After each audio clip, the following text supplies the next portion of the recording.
A Werewolf Shifter Romance, written by Amelia Hart. Chapter 1. Blood and Ashes. The horse beneath Renna's thighs heaved with exhaustion, its flanks slick with foam and sweat.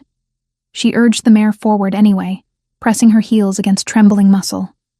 The battlefield stretched before her in grim panorama, a landscape transformed by violence into something barely recognizable as the rolling meadowland it had been just hours before. Bodies lay scattered across trampled earth like discarded grain after harvest. Some wore the crimson and silver of the Alpha King's forces, others the muted grays and blacks of the northern rebels. The distinction hardly mattered to the dead. Smoke rose in lazy spirals from burning supply wagons, carrying the acrid stench of charred wood and something far worse that Renna refused to name. She was 27 years old, a healer who had seen more than her share of death. But this carnage made her stomach twist. Not because of the gore, though there was plenty of that, because she recognized this place.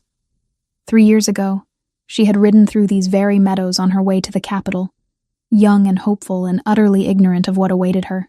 The messenger who had found her 2 days ago in the remote village where she now made her living had been frantic. The Alpha King needs a healer. Battle with the northern rebels. Critical injuries. Please, you must come. Renna should have refused. She had sworn 3 years ago that she would never use her gifts for royalty again. Not after what happened at the capital. Not after Calder Ironheart, Alpha King of all the shifter territories, had rejected their mate bond in front of his entire court. But the messenger had been desperate. And despite everything, Renna was still a healer. She had packed her supplies, told the village elder she would return within the week, and ridden hard through 2 nights to reach the battlefield. Now, as her mare picked its way through the devastation, Renna felt something stir deep in her chest. A pull, subtle but insistent. The mate bond that had never truly broken, only been forced into dormancy by Calder's formal rejection. It whispered to her now, tugging at her awareness with increasing urgency. He was here. Somewhere in this mess of dying men and abandoned weapons, Calder Ironheart lay bleeding.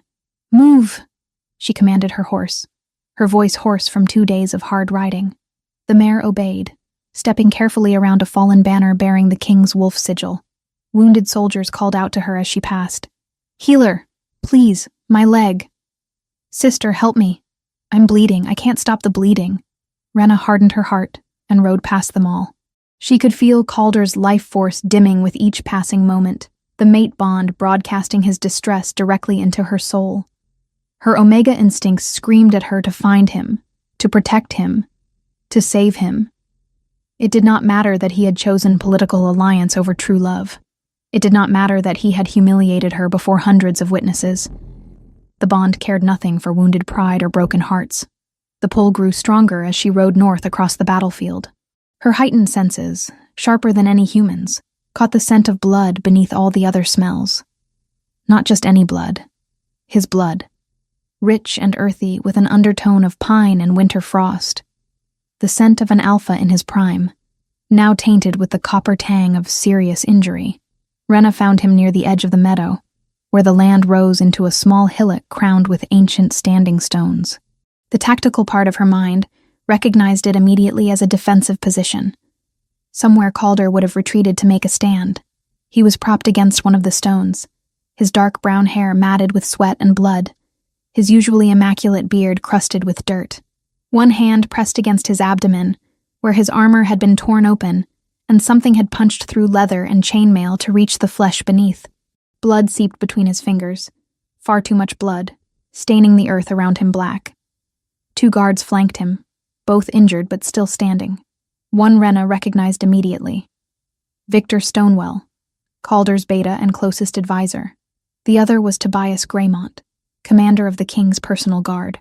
Both men turned at the sound of her approach, hands moving to weapons before recognition dawned. Renna Whitmore. Victor breathed, and the relief in his voice was palpable. "Moon goddess be praised, you came." She dismounted, her legs unsteady after so many hours in the saddle. Up close, the situation was worse than she had feared. Calder's skin had taken on a grayish pallor beneath its natural tan. His breathing came in shallow gasps. His eyes were closed, his body trembling with the effort of simply staying conscious. Tobias stepped forward, his expression desperate. "Can you help him? We sent for the royal physicians, but they're hours away and he's—" His voice cracked.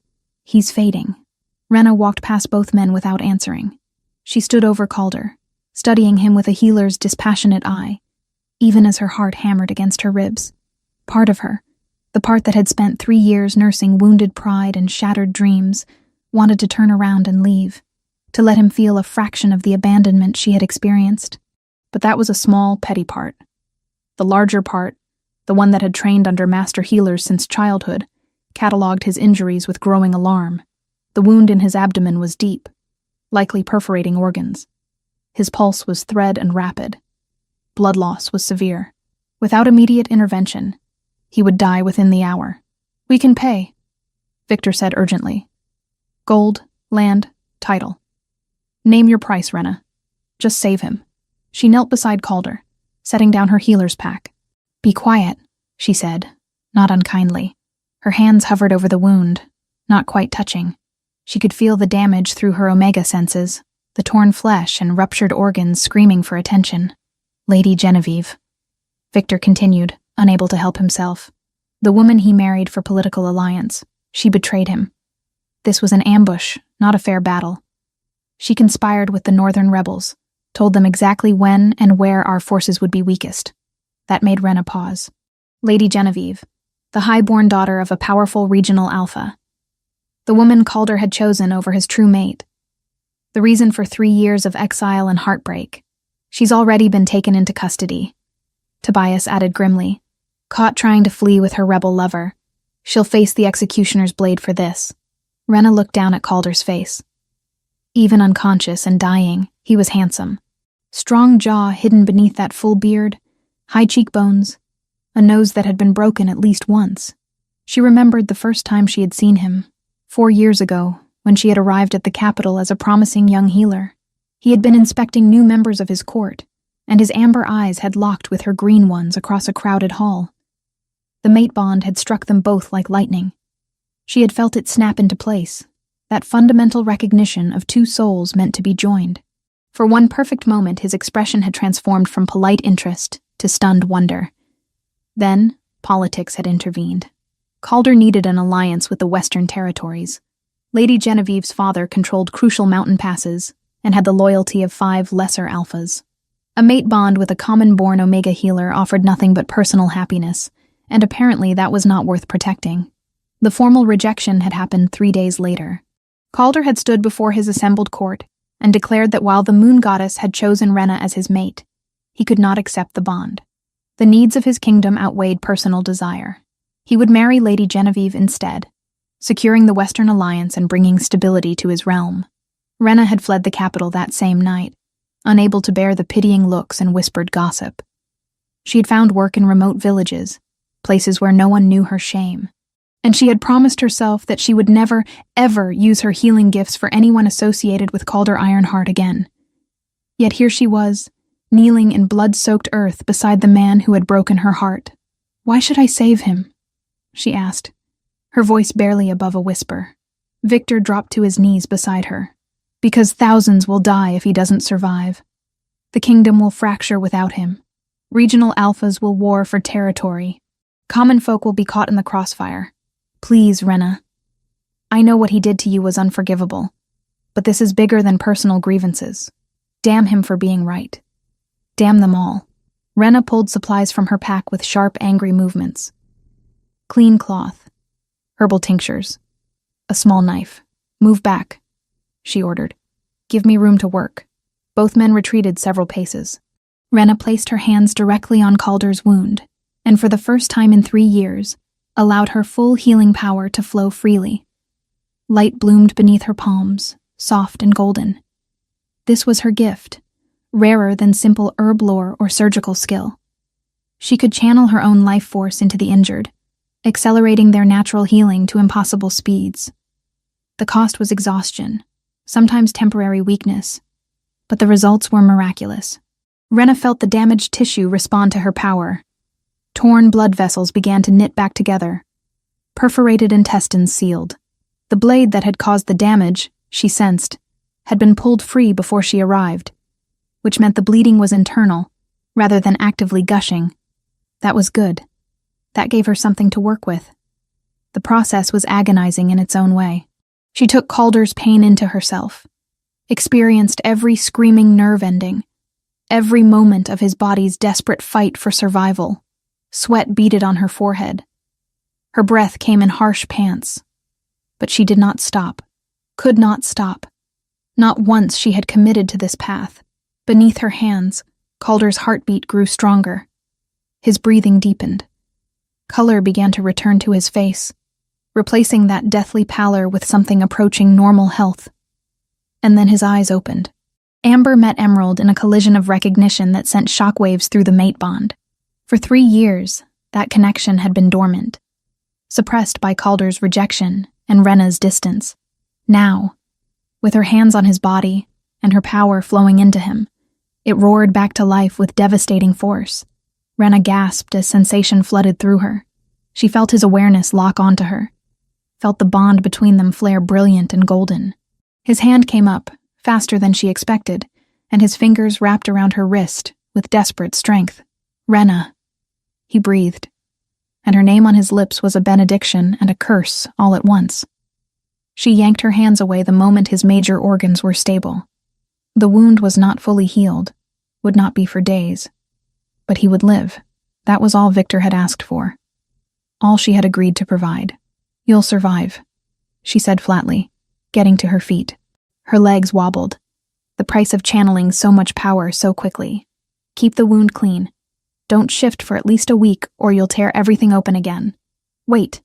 Calder tried to sit up, winced, and fell back against the stone. "Rena, please. We need to talk." "No," she said simply. "We don't."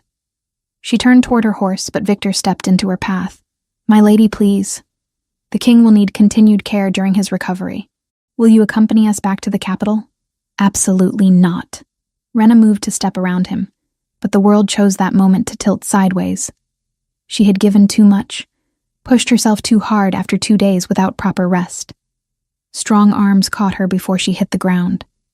Tobias, she realized distantly, was supporting her weight while Victor hovered anxiously nearby. "She's exhausted herself healing him," Tobias said. "She needs rest and food." "No," Rena managed to protest, but her body was no longer taking orders from her mind. Darkness crept in at the edges of her vision. The last thing she heard before consciousness slipped away was Calder's voice, rough with pain, and something that might have been longing. "Bring her with us. I owe her a debt that can never be repaid, and I will not leave her here among the dead and dying." Chapter 2. The Impossible Choice. Rena woke to the sound of horse hooves against packed earth and the rhythmic creak of wagon wheels. Her body swayed with movement, and for a disorienting moment she could not remember where she was or why everything hurt. Then memory crashed back. The battlefield, Calder bleeding out against ancient stone, her hands glowing with healing light as she poured her life force into the man who had shattered her heart 3 years ago. She opened her eyes and found herself lying in the back of a covered wagon, wrapped in thick woolen blankets that smelled of cedar and smoke. Through the opening at the rear, she could see other wagons following behind, carrying wounded soldiers and supplies. They were moving south, away from the battlefield, toward the capital. "You're awake." Victor Stonewell appeared at the wagon's entrance, his expression relieved. "We've been traveling for half a day. How do you feel?" Rena sat up slowly, taking inventory of her body. Exhausted, yes. Hungry, definitely. But otherwise intact. "Where is he?" She did not need to specify who. Victor understood immediately. "Calder is in the wagon ahead of us. Conscious, stable, and asking about you every hour." He paused. "He wanted to put you in his wagon, but I convinced him that would be inappropriate given your history." Rena pulled the blankets tighter around herself. She was still wearing the travel-stained clothes she had ridden in, her leather riding boots caked with dried mud and blood. "I need to leave." "To go where?" Victor asked gently. "We're a full day's ride from the nearest village, and you're in no condition to travel alone. Please, Rena, allow us to at least get you safely back to civilization." She wanted to argue, but he was right. She had depleted herself healing Calder, and attempting to ride off into unfamiliar territory in her current state would be foolish at best. fatal at worst. Fine, she conceded. But only until we reach the next town. Then I'm taking my horse and leaving. Victor nodded, though something in his expression suggested he did not believe it would be that simple. There's food and water in the basket beside you. We'll stop to make camp in a few hours. He left her alone with her thoughts and a basket containing bread, dried meat, and a skin of water. Rena ate mechanically, her mind churning through everything that had happened. She had saved him. After 3 years of telling herself she never wanted to see Calder Ironheart again, she had knelt in blood-soaked earth and healed his dying body. The mate bond that should have been broken had proven itself very much alive, pulling her to him with irresistible force. And now she was trapped in a convoy heading toward the capital, the place of her greatest humiliation. The wagon jerked to a sudden stop. Rena heard raised voices outside, followed by the distinctive sound of steel being drawn from sheaths. She grabbed the edge of the wagon and pulled herself to the opening. The convoy had halted on a narrow stretch of road that wound through dense forest. Soldiers formed a defensive perimeter around the wagons, weapons drawn and ready. Victor stood near the front wagon, his posture tense. And there, climbing down from his wagon despite his injuries, was Calder. He moved carefully, one hand pressed against the bandages wrapped around his torso. But he moved. The wound that should have kept him flat on his back for days was healing with supernatural speed, testament to the power Rena had channeled into him. "What's happening?" Rena called to the nearest soldier. The man glanced back at her. "Possible ambush, my lady." "Stay in the wagon." But Rena could already sense what was coming. Her Omega instincts, attuned to pack dynamics and territorial boundaries, screamed warnings. They were being watched, hunted. A figure emerged from the tree line, then another. Within moments, 24 armed men stood visible among the shadows, all wearing the gray and black of the northern rebels. "Alpha King," one of them called out. "We heard you survived the battle. Lady Genevieve will be disappointed." Calder's voice carried across the clearing, steady despite his injuries. "Lady Genevieve is already in chains awaiting her execution. Surrender now and you'll be shown mercy. Continue this rebellion and you'll share her fate." The rebel leader laughed. "Mercy? From the king who rejects his own mate for political gain? From the ruler who cares more about alliances than the sacred bonds the moon goddess creates? You're a disgrace to all shifters, Ironheart." Rena felt those words like physical blows.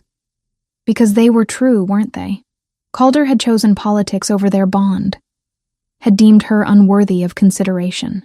"You don't know what you're talking about," Calder said, and there was an edge of anger in his voice that Rena had never heard before.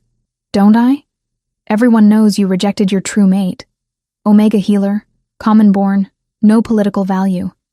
So you married that Ice Queen Genevieve instead." The rebel spat on the ground. "How'd that work out for you? Got a knife in the gut from your political alliance. Maybe should have stuck with the mate the goddess chose." Victor stepped forward, hand on his sword. "Enough. You're outnumbered and surrounded. Stand down." The rebels did not look convinced. In fact, more were emerging from the forest, until at least 40 armed men ringed the convoy. The king's guards numbered perhaps 30, and half of those were wounded. This was going to turn into a massacre. Rena made a decision that would probably haunt her later. She climbed out of the wagon and walked toward the front of the convoy, ignoring Victor's hissed warning to get back. Every eye turned to her as she approached. She was aware of how she must look, disheveled and exhausted, her healer's clothes stained with dried blood. But she walked with her head high, shoulders back, refusing to show fear. "I'm the Omega healer he rejected," she announced, her voice carrying across the clearing. "Rena Whitmore. And yes, everything you said is true. Calder Ironheart chose a political marriage over our mate bond." Calder's expression was anguished. "Rena, don't—" "Be quiet," she said sharply. Then she turned back to the rebels. "So you're right. He made a terrible choice. But Lady Genevieve's betrayal nearly destroyed him. She conspired with your leaders to murder the Alpha King during battle. Whatever his faults, do you really want to finish what that traitor started?" The rebel leader frowned, clearly not expecting this. "Why would you defend him? He threw you away." "I'm not defending him," Rena said. "I'm defending the thousands of common folk who will suffer if this kingdom falls into civil war. I'm defending the healers who will be overwhelmed with wounded and dying. I'm defending the children who will go hungry when trade routes collapse and farms are burned. She met the rebel's eyes. I have every reason to hate Calder Ironheart. But I'm a healer. I don't have the luxury of personal grudges when lives are at stake. Silence stretched across the clearing. Rena could feel the mate bond humming between her and Calder, could sense his turbulent emotions even without looking at him. Shock, guilt, something that might have been hope. What Lady Genevieve did was unforgivable, Rena continued. She betrayed not just her mate, but every shifter who believes in honor and loyalty. Are you going to let her manipulation continue even after her arrest? Or are you going to stand down and let justice be served properly? The rebel leader exchanged glances with his companions. Finally, he lowered his weapon. We'll withdraw. But only because you spoke for the common folk, healer, not for him. The rebels melted back into the forest as quickly as they had appeared. Victor immediately ordered the convoy to move, faster now, wanting to put distance between them and any remaining threats. Rena turned to walk back to her wagon and found Calder standing directly in her path. Up close, she could see the strain the confrontation had put on him. Sweat beaded on his forehead, and he was breathing harder than normal. He should have been resting, not standing here arguing with rebels. Thank you, he said quietly. You didn't have to do that. I did it for the soldiers, Rena replied coldly. Not for you. I know. His amber eyes searched her face. But can we please talk? I need to explain. Explain what? How you decided I wasn't valuable to your kingdom? How you publicly humiliated me in front of your entire court? How you married another woman 3 days after our mate bond formed? Her voice shook despite her efforts to keep it steady. There's nothing to explain, Calder. You made your choice very clear. There were reasons, he said desperately. Things you don't understand. Political pressures, prophecies. Prophecies? Rena laughed bitterly. Is that the excuse you're using now? Did some seer tell you to break my heart? Yes, he said flatly. She did. That stopped Rena cold. Before she could respond, Victor appeared at Calder's elbow. Your Majesty, you need to rest. You're going to reopen your wounds. Calder ignored him, his attention fixed on Rena. The royal seer had a vision. She said if I completed our mate bond at that time, war would consume the kingdom. Hundreds of thousands would die. I had to choose between my personal happiness and my duty to my people. Rena stared at him. You're telling me you rejected our bond because of a prophecy? I'm telling you, I made an impossible choice. And not a single day has passed in the last 3 years when I haven't regretted it. His hand reached toward her, then dropped. I should have told you, should have explained. But I was trying to protect you from being targeted by those who opposed our bond. I thought if I made the rejection public and cruel, you'd be safe from political machinations. Safe? Rena's voice rose. I fled the capital in shame. I've spent 3 years hiding in remote villages because I couldn't face anyone who knew what happened. How was any of that keeping me safe? I know. I failed you in every way that mattered. Calder swayed slightly, and Victor moved to support him. But I never stopped thinking about you. Never stopped hoping that somehow, someday, I could make this right. You can't, Rena said. Some things, once broken, can't be fixed. She turned and walked back to her wagon, leaving Calder standing in the middle of the road with Victor's hand on his shoulder and defeat written across his face. Inside the wagon, Rena wrapped herself in blankets and tried to calm her racing heart. A prophecy. He claimed he rejected their bond because of a prophecy. Was that supposed to make it better? Was she supposed to forgive him because he had thrown her away for the greater good? The worst part was that she could see the logic. If the choice truly had been between their happiness and the lives of thousands, what else could an Alpha King do? But he should have trusted her with the truth.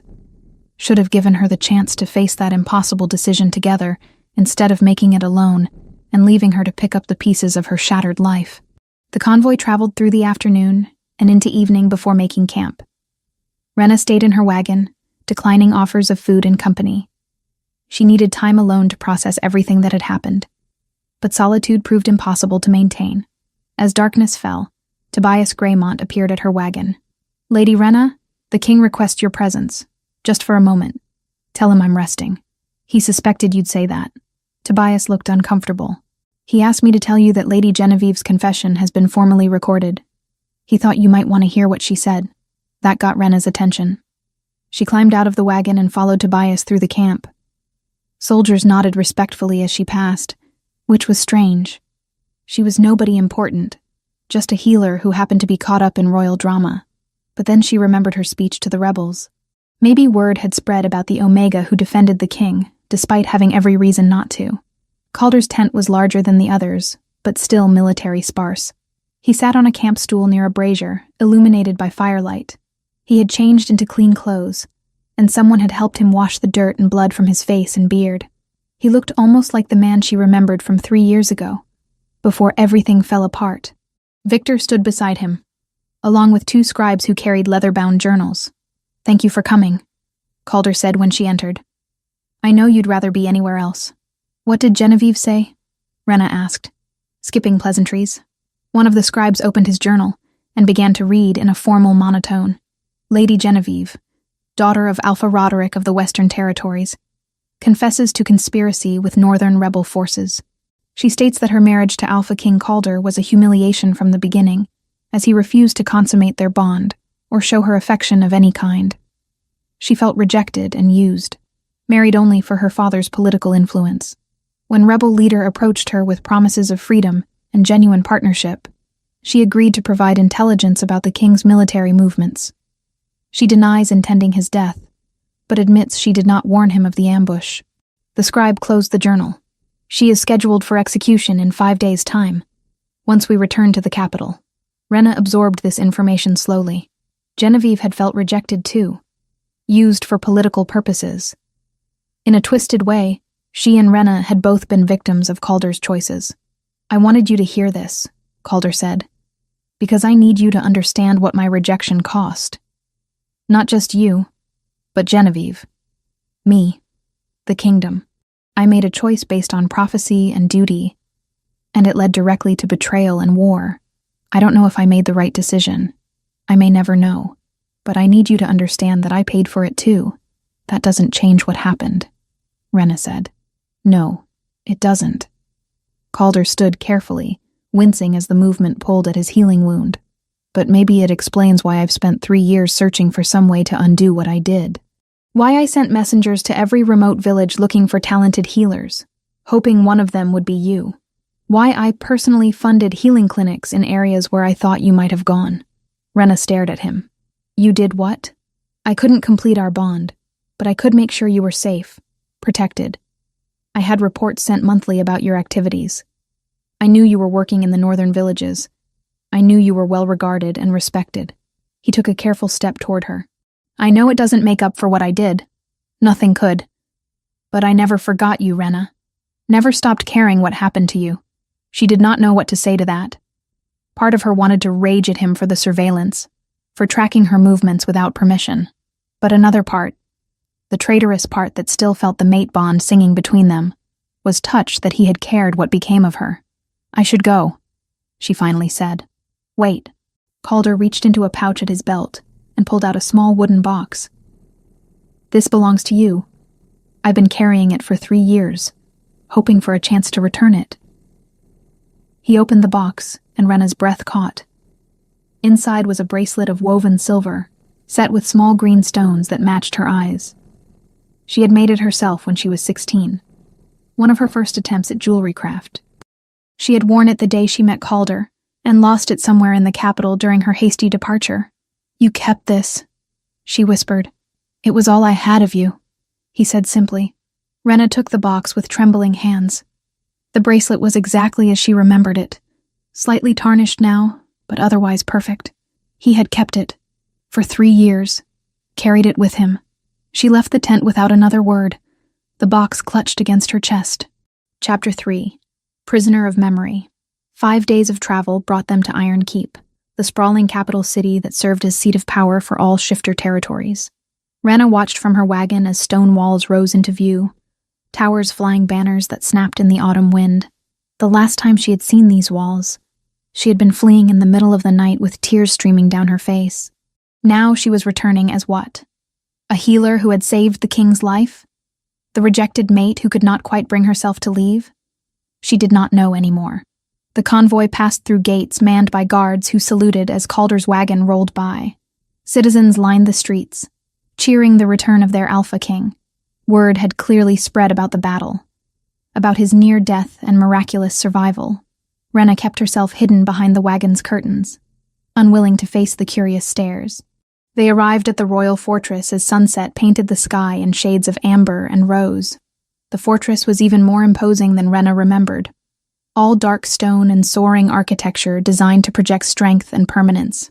Servants rushed out to help the wounded soldiers, to unload supplies, to attend to the king. Victor appeared at Rena's wagon. "I've had rooms prepared for you in the East Wing. They're comfortable, Private. You'll have everything you need." "I'm not staying," Rena said, though even she heard the lack of conviction in her voice. "Stay tonight at least. Rest properly in a real bed. Make your decision tomorrow when you're not exhausted." Victor's expression was kind but firm. "Please, Rena. No one will force you to do anything you don't want to do." She wanted to argue, but the thought of a real bed after days of sleeping in wagons was too tempting to resist. One night, the rooms Victor led her to were indeed comfortable. A large bedchamber with windows overlooking the city, a sitting area with cushioned chairs, and a private bathing room with a copper tub. Servants had already filled the tub with hot water scented with lavender. "There are clothes in the wardrobe," Victor said. "They should fit you. Dinner will be brought up within the hour." He hesitated at the door. "Thank you for coming back. I know it can't be easy." When he left, Rena sank into the bath and let the hot water ease muscles sore from days of travel. The physical relief was immediate, but her mind would not quiet. She was back in the place of her greatest humiliation, sleeping in rooms that were undoubtedly being watched, probably by order of the king himself. She should leave. First thing in the morning, she should take her horse and ride out of this city and never look back. But the mate bond hummed in her chest, a constant reminder that Calder was somewhere in this fortress. Healing, resting, thinking about her just as she was thinking about him. The connection they shared had survived 3 years of separation and deliberate suppression. It was not going to disappear just because she wanted it to. After her bath, Rena found the wardrobe filled with simple but well-made dresses in earth tones that would suit a healer. Someone had put thought into this, making sure the clothes were practical rather than court finery. She chose a green wool dress that brought out her eyes and braided her damp hair. Dinner arrived as promised, carried by a young servant girl who set out dishes on the small table by the window. Roasted chicken, fresh bread, autumn vegetables, and mulled wine. Far better fare than Rena had eaten in months. "Is there anything else you need, my lady?" the girl asked shyly. "I'm not a lady," Rena corrected gently. "Just a healer." "You're the one who saved the king's life," the girl said. "Everyone's talking about it. They say you rode through a battlefield alone and healed him when he was dying. They say you faced down rebels who wanted to kill us all." Rena did not know what to say to that. It was nothing any healer wouldn't have done, but you did it for him. Even after... The girl trailed off, clearly aware she was treading on dangerous ground. "Even after he rejected me?" Rena supplied. "Yes, even after that." The girl left looking impressed, which was absurd. Rena had not done anything heroic. She had simply been unable to walk away from someone who needed help, even if that someone had broken her heart. She was finishing her meal when someone knocked on the door. Rena opened it to find an elderly man with silver hair pulled back in a neat queue. He wore healer's robes marked with the royal seal, and his gray eyes studied her with interest. "Rena Whitmore," he said. "I thought I recognized the name when Victor told me you'd returned. You trained under Healer Aldrich in the eastern provinces, didn't you?" Recognition sparked. "Master Finian? I didn't know you were still at court. Where else would I be? Someone has to keep the royals from killing themselves with their political games." He smiled, but there was sadness in it. "May I come in? I promise this isn't an official visit. I simply wanted to see how one of Aldrich's best students was faring." Rena stepped aside to let him enter. Finian had been a fixture at court 3 years ago, the royal physician whose knowledge of healing was legendary. He had never been unkind to her during her brief time here, but he had also not intervened when Calder rejected their bond. "I'm well," she said. which was not quite true but seemed like the appropriate response. Finian settled into one of the chairs and studied her with those keen eyes. You saved the king's life. That was brave work, Rena. The wound was mortal. Only direct channeling could have stabilized him. I did what any healer would do. No, Finian said quietly. You did what very few healers could do, and fewer still would have done given your history with him. He paused. Has anyone told you the truth about why Calder rejected your bond? Rena's hands clenched in her lap. He mentioned a prophecy, some vision that convinced him our bond would lead to war. It wasn't just any vision. Finian leaned forward, his expression serious. The royal seer, Miriel, had been having the same dream for months before you arrived at court. A great war that would split the kingdom, with you and Calder at the center of it. She warned him that if he completed your mate bond at that specific time, factions opposed to his rule would use it as justification for rebellion. Why? Rena asked. What did I have to do with their rebellion? You were common-born, an Omega with no political connections. To the old guard nobles, you represented everything they feared about Calder's rule. He had been making changes, giving more voice to common shifters, reducing the power of the noble houses. They hated it. When they learned his true mate was an Omega without noble blood, they saw their chance. Finian stood and walked to the window, gazing out at the city below. Representatives from 5 different noble houses came to Calder the day after your bond formed. They told him in no uncertain terms that if he completed the bond with you, they would withdraw their support. Their armies would march on the capital. Blood would be spilled on a scale not seen in generations. Rena felt ice spreading through her chest. So he chose to keep their support instead. He chose to prevent a war that would have killed hundreds of thousands of shifters. Finian turned back to face her. Was it the right choice? I honestly don't know. But I do know that he didn't make it lightly. I was there when Miriel gave him her final prophecy. She said that if he rejected you publicly and cruelly, making it clear that the bond meant nothing to him, the nobles would be satisfied. You would be safe from their political machinations, and the kingdom would remain stable. Safe? Rena's voice shook. I fled the capital in shame. I've been hiding for 3 years. And in that time, no noble has bothered you. No political faction has tried to use you as a pawn. You've been able to live and work in peace, even if that peace came at the cost of your happiness. Finian's expression was compassionate. I'm not saying Calder was right to choose as he did. I'm saying the choice he faced was impossible. Duty to his kingdom, or duty to his mate. Both sacred, both demanding, both tearing him apart. Rena sank into a chair, her legs suddenly unable to support her weight. Everything she thought she understood about that terrible day was shifting, reforming into new patterns. He should have told me, she said. Should have trusted me with the truth. Perhaps. But would you have accepted it? Would you have been able to stand in that throne room and let him humiliate you, knowing it was all theater designed to protect you? Finian shook his head. Your pain had to be real for the deception to work. The nobles had to believe you meant nothing to him. A knock at the door interrupted them. Victor entered without waiting for permission, his expression urgent. Master Finian, Rena. You need to come quickly. There's been an attack. They followed Victor through corridors lit by torches, their footsteps echoing on stone floors. Guards ran past them, weapons drawn. The fortress was on high alert, every soldier mobilized.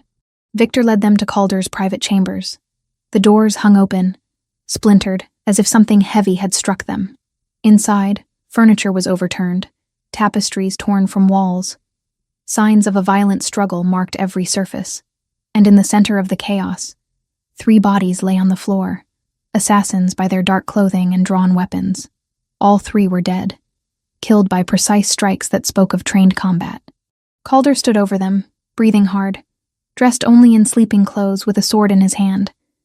Blood seeped through the bandages wrapped around his torso. He had reopened his wound, fighting off the attackers.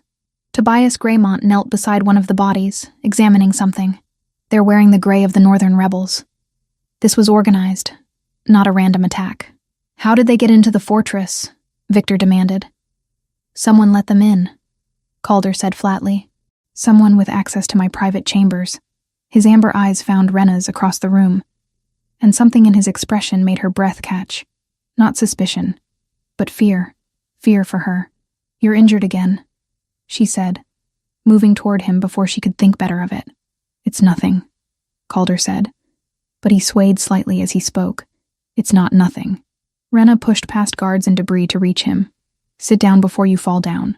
For once, he obeyed without argument, sinking into a chair that had somehow remained upright during the fight. Rena pulled away his blood-soaked bandages and examined the wound beneath. Just as she feared, several of the sutures had torn open. The healing she had accomplished on the battlefield was being undone by his stubborn refusal to rest. "I need supplies," she said to Finian, who had followed her into the room. "Already here." The old healer produced a bag from seemingly nowhere and began laying out materials. "I learned long ago to carry everything I might need in this fortress. Someone's always getting injured doing something foolish." Working together, they cleaned and restitched the torn wound. Calder remained silent throughout, though his jaw was clenched tight against pain. When they finished, Rena placed her hands directly on his abdomen and channeled healing energy into the damaged tissue. Not as much as before, just to accelerate the initial stages of recovery. The mate bond flared between them, golden and warm. In this moment, with her hands on his body and her power flowing into him, she could feel everything he felt. The physical pain of his injuries, the emotional turmoil of the attack, and beneath it all, an overwhelming sense of relief that she was here, that she was safe, that she had not been harmed. When she pulled her hands away, Calder caught her wrist gently. "Thank you," he said quietly. "Again, you need to stop getting injured," Rena replied, but there was no heat in it. "I'm not going to keep healing you if you insist on fighting assassins in your sleeping clothes." A ghost of a smile crossed his face. "I'll try to remember that." Victor cleared his throat. "Your Majesty, we need to discuss security. If assassins can reach your private chambers, nowhere in the fortress is safe." "I know." Calder released Rena's wrist reluctantly. "Double the guards on all entrances. Question everyone who had access to this wing tonight. Find out who helped those men get inside." "And Rena?" Tobias asked. "The rebels know she's here. They might target her next. Move her to the secured wing," Calder ordered. "Post guards outside her door. No one enters without clearance from Victor or myself." "I'm not a prisoner," Rena protested. "No," Calder agreed. "But you are under my protection, whether you want to be or not. Those men came here to kill me. If they knew you were the one who saved my life, they might come for you next."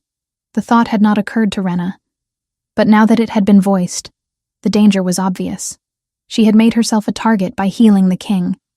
The rebels who wanted Calder dead would see her as an obstacle to their goals. "Fine," she conceded, "but I'm not staying in some windowless cell.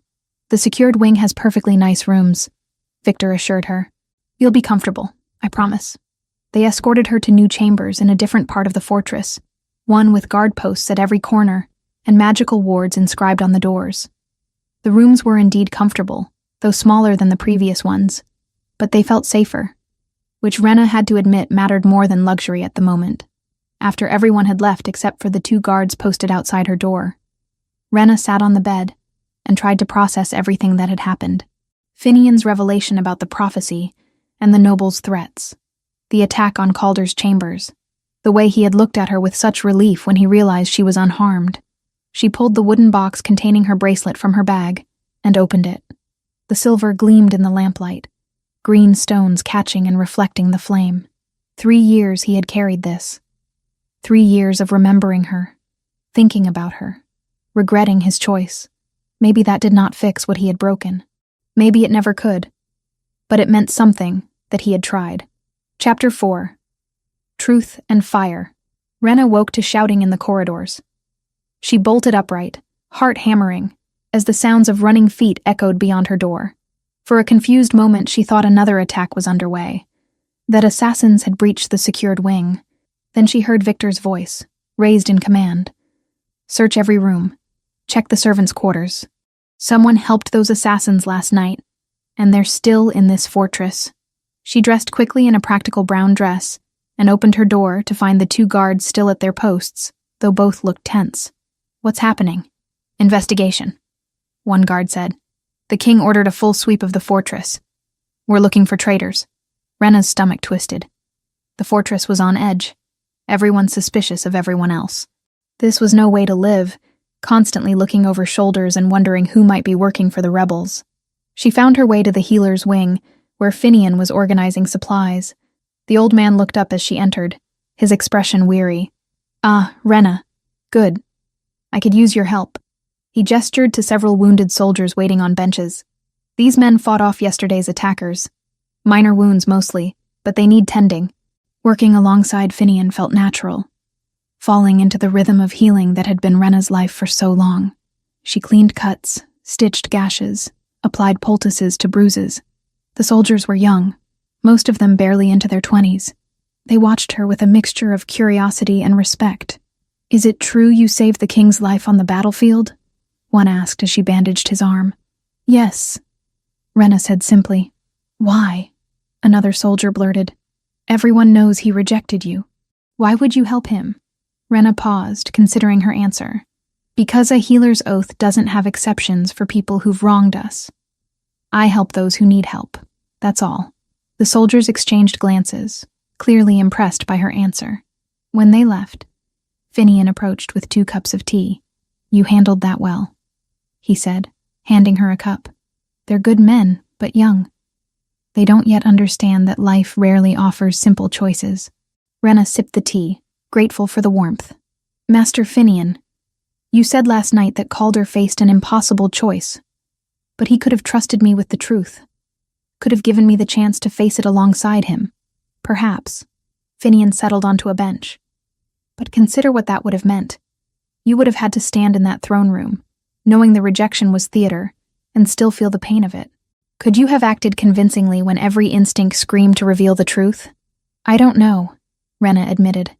"But at least I would have known. At least I wouldn't have spent 3 years thinking I meant nothing to him." "Fair," Finian acknowledged. "Though I will say this. Calder has been miserable every day since you left.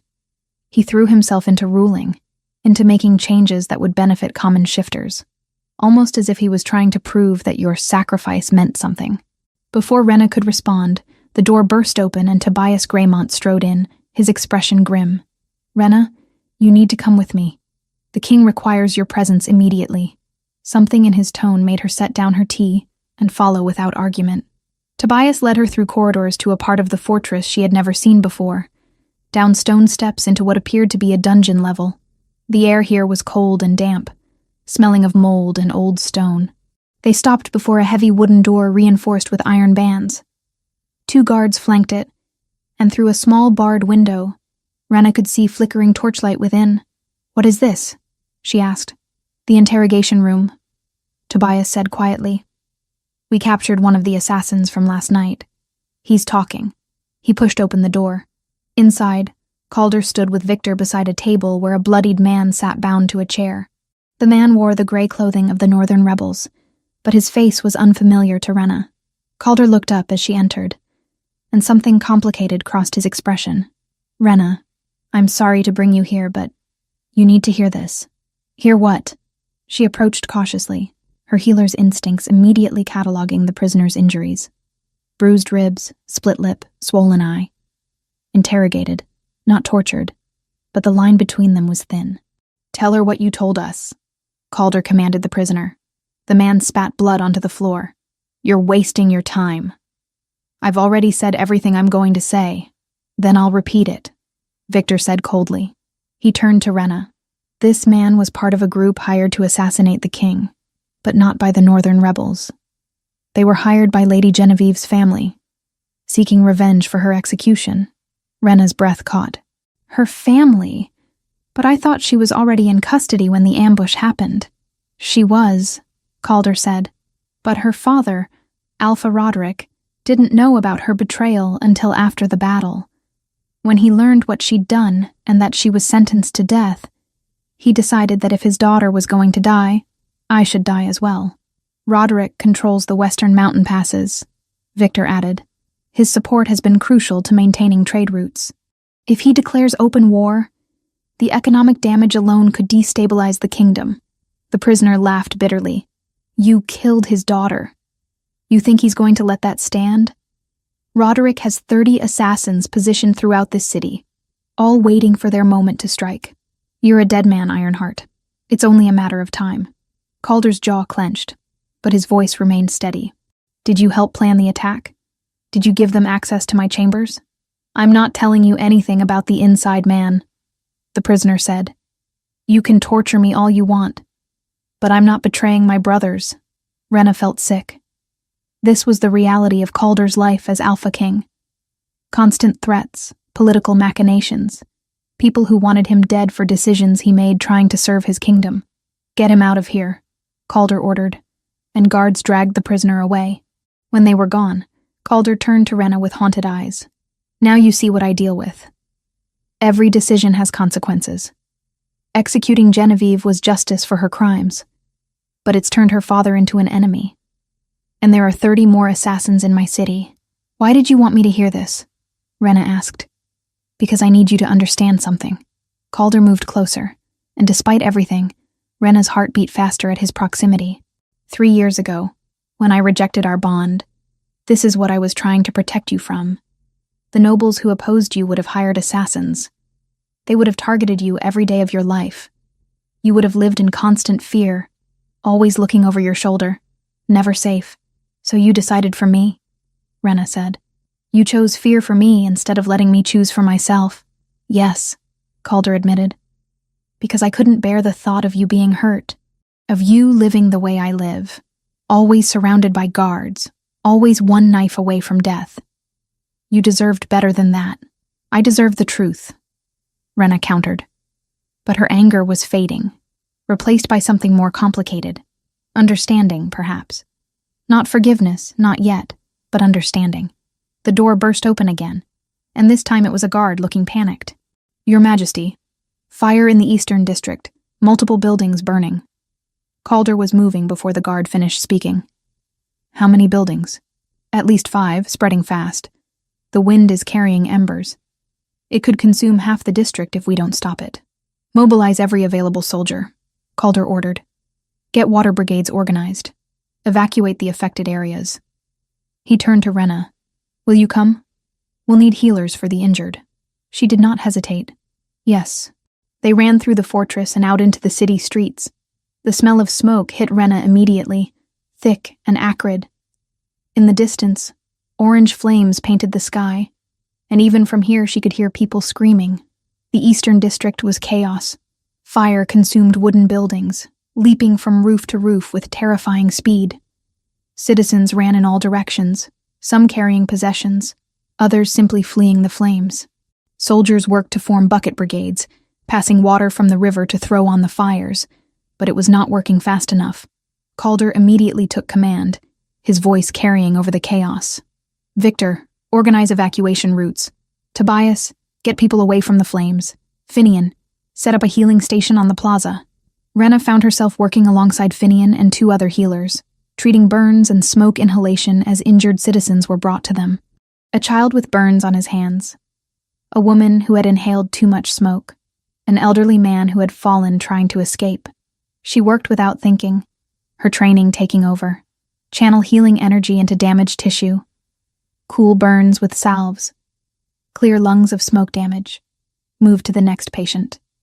Again and again and again. Through it all, she was aware of Calder coordinating the response. He was everywhere at once, helping to pull people from burning buildings, organizing the water brigades, directing soldiers. This was why he was Alpha King, Rena realized. Not because of bloodline or political power, but because when crisis struck, he was the one who stood firm and led. The fire burned for 3 hours before it was finally contained. When the last flames were extinguished, Rena looked at the devastation. 10 buildings destroyed, 20 more damaged. But thanks to the organized response, only 5 deaths and perhaps 30 serious injuries. It could have been so much worse. Calder found her in the makeshift healing station, both of them covered in soot and exhaustion. Are you all right? He asked. Tired, Rena admitted. But fine. You? Same. He looked at the burned district with bleak eyes. This wasn't an accident. Fires started in 5 different locations simultaneously. Someone set this deliberately. The assassins, Rena said, understanding. A distraction. They wanted you out of the fortress, exposed. Yes, which means they're getting desperate. Calder turned to her, and in his eyes she saw exhaustion and determination, and something that looked dangerously like hope. Rena, I know I have no right to ask this, but I need you to stay. Not just as a healer, but as... He trailed off, as if unsure how to finish. As what? Rena prompted. As my mate, he said simply.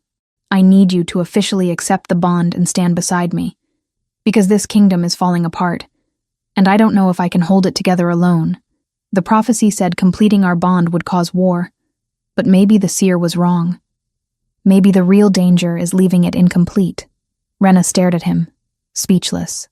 After 3 years of separation, after everything that had happened, he was asking her to complete their mate bond, to become his Luna, to rule beside him. I need time, she finally said. This is too much, too fast. I understand. But disappointment flickered across his face before he could hide it. Take all the time you need. Just, please stay. Please don't leave again. Before Rena could answer, Tobias appeared with urgent news. Your Majesty, we've identified one of the arsonists. He's in custody. They followed Tobias back to the fortress, where another prisoner waited in the interrogation room. This one was younger, barely out of his teens, and his eyes widened with fear when Calder entered. I'll talk, the boy said immediately. I'll tell you everything. Just please don't execute me. Then talk, Calder said. The story that poured out confirmed their suspicions. Roderick's assassins had set the fires as a distraction, hoping to either kill Calder during the chaos, or at least weaken his position by showing he couldn't protect his own city. More attacks were planned. More fires, more assassinations. A campaign of terror designed to destabilize the kingdom. And the inside man? Victor asked. Who's helping you from within the fortress? The boy hesitated, then seemed to make a decision. I don't know his name, but he's high-ranking. Someone with access to the king's private chambers and the security schedules. He's been feeding us information for weeks. A traitor in the inner circle. Rena watched Calder's expression harden as he absorbed this information. How did you rule when you could not trust your own people? After the prisoner was removed, Calder stood silent for a long moment. Then he looked at Rena, and in his eyes, she saw the weight of every impossible choice he'd ever made. This is my life, he said quietly. Constant threats, political betrayal, never knowing who to trust, and I wanted to spare you from it. Can you understand that now? Rena thought about the fires, the assassins, the traitor hiding somewhere in the fortress. She thought about the child with burned hands and the elderly man who had almost died fleeing the flames. I understand, she said, but understanding isn't the same as agreeing with your choice.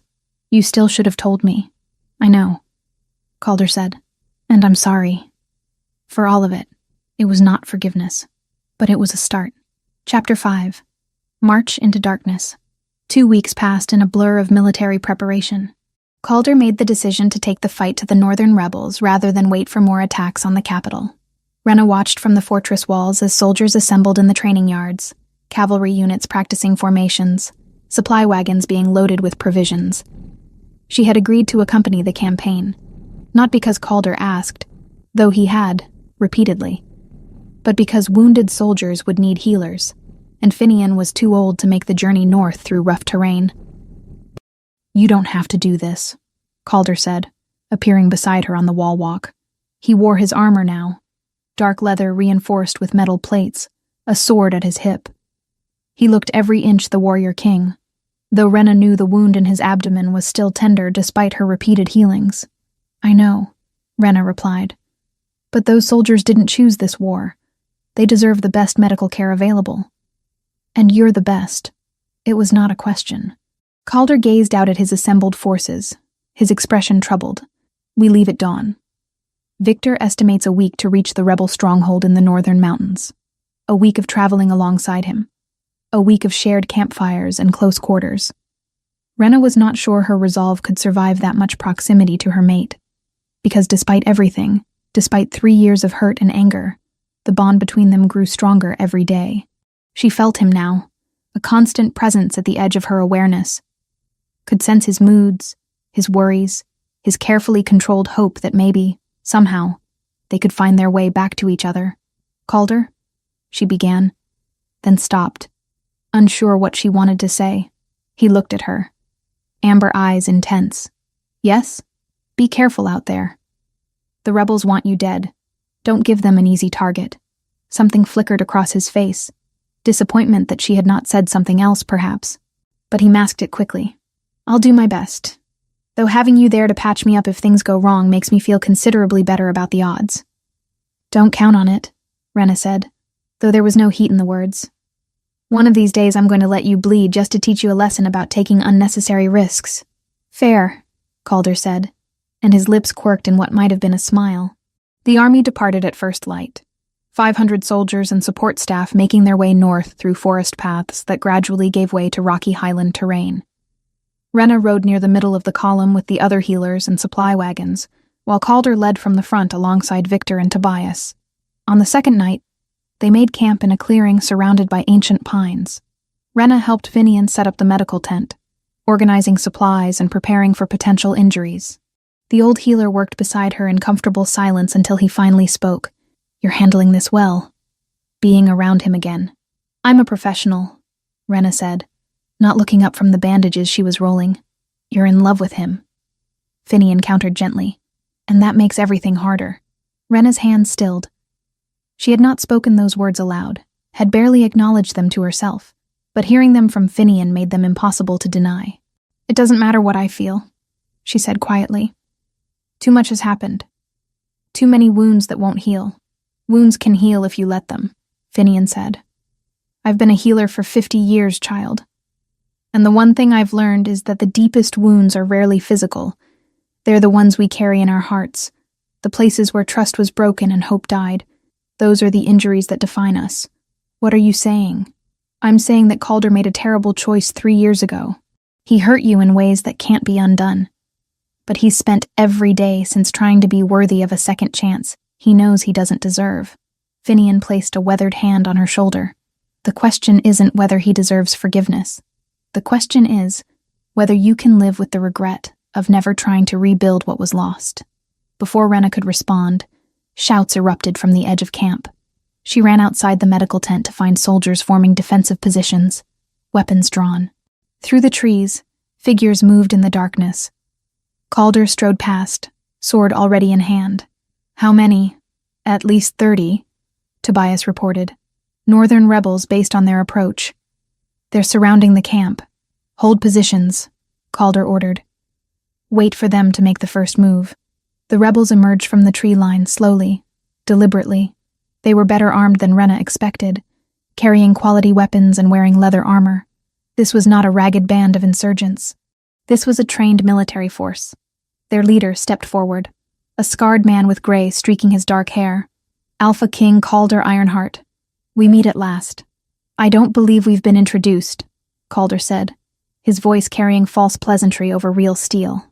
"I am Commander Brennan of the Northern Alliance, and I'm here to offer you terms." "Terms?" Victor scoffed. "You're surrounded and outnumbered. What terms could you possibly offer?" "Not terms of surrender," Brennan said. "Terms of combat. Single combat between your king and our champion. Winner takes all. Your army withdraws, or ours does. No more bloodshed, no more burned cities. Just 2 warriors settling this honorably." Rena felt cold dread settle in her stomach. This was a trap. It had to be. No rebel commander would risk everything on single combat, unless he was absolutely certain of victory. "And if I refuse?" Calder asked. "Then we attack your camp tonight, kill as many of your soldiers as we can, and melt back into the forest. We'll bleed you with ambushes all the way to our stronghold. By the time you reach it, you'll have half your force left." Brennan smiled coldly. "Or you can accept our challenge and potentially end this war tonight with minimal losses." "It's a trap," Victor said quietly. "Their champion must be enhanced somehow. Magic or poison or something that gives them an unfair advantage." "Probably," Calder agreed. "But if I refuse, they'll do exactly what Brennan said. We'll lose soldiers every night and morale will collapse." He looked at his beta. "I don't have a choice. You always have a choice." Rena heard herself saying. She pushed through the soldiers to stand beside Calder. You can refuse and find another way. You can negotiate different terms. You don't have to risk your life on their challenge. Calder's expression softened when he looked at her. If there's a chance to end this without most of these soldiers dying, I have to take it. That's what it means to be king. Then let someone else fight, Rena said desperately. Victor or Tobias. Someone who isn't the most important person in the kingdom. The challenge was issued to me specifically, Calder said. Only I can accept it. He turned back to Brennan. I accept your terms. Single combat, winner takes all. But I choose the location and weapons. Agreed, Brennan said. Within an hour, a combat ring had been established in the clearing, torches marking its boundaries. Soldiers from both sides watched from a respectful distance.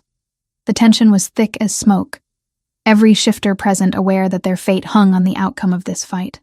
Brennan's champion stepped into the ring, and Rena's blood ran cold.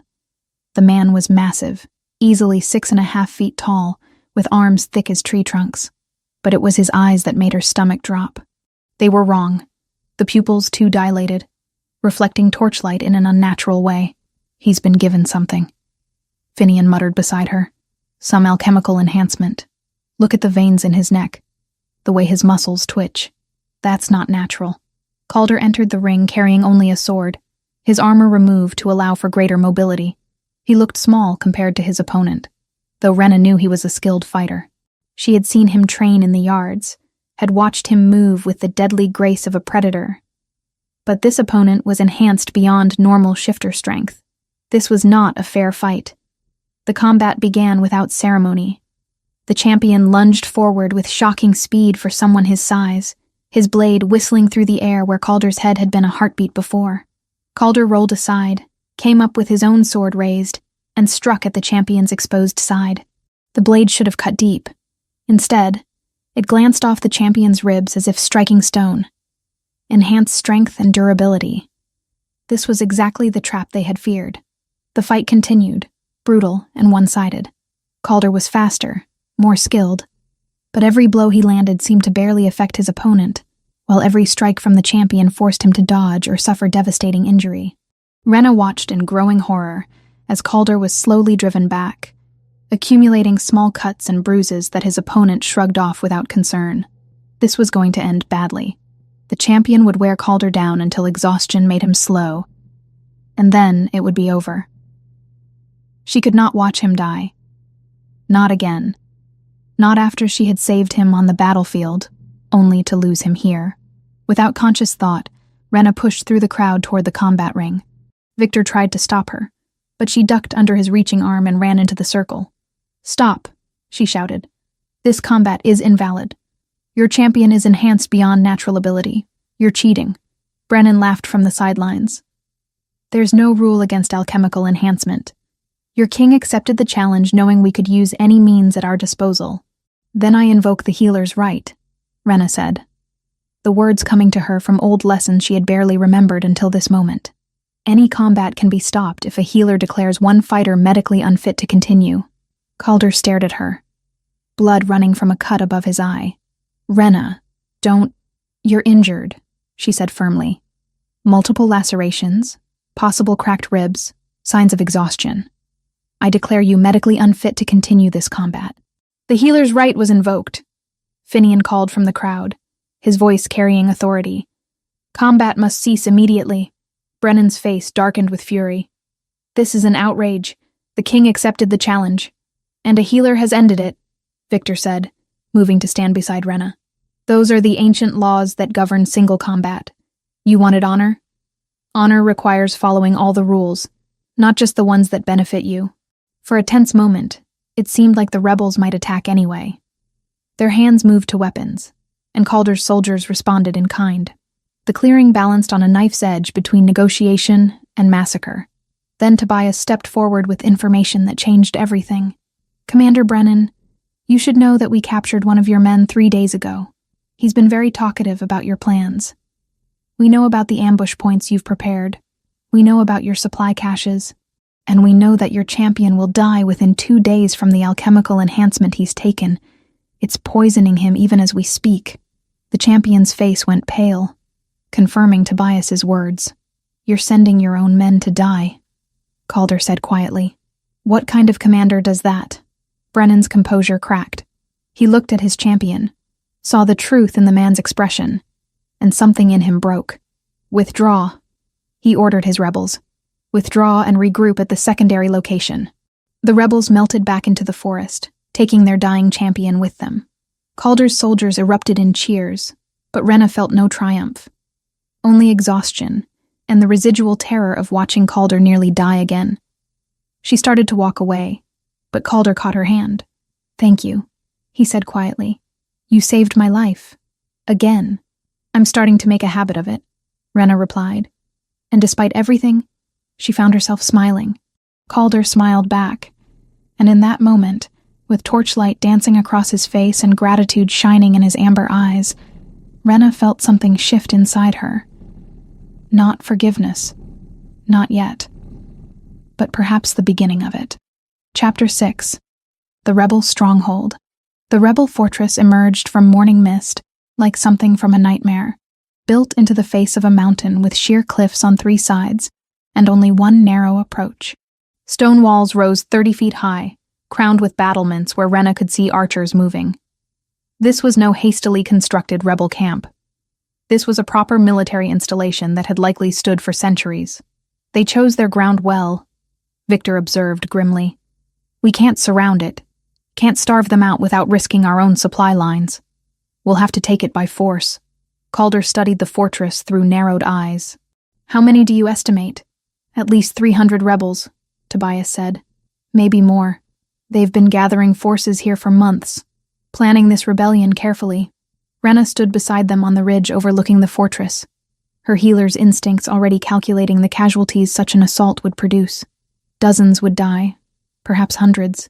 Even with Calder's superior tactics and better-trained soldiers, taking a fortified position was always bloody work.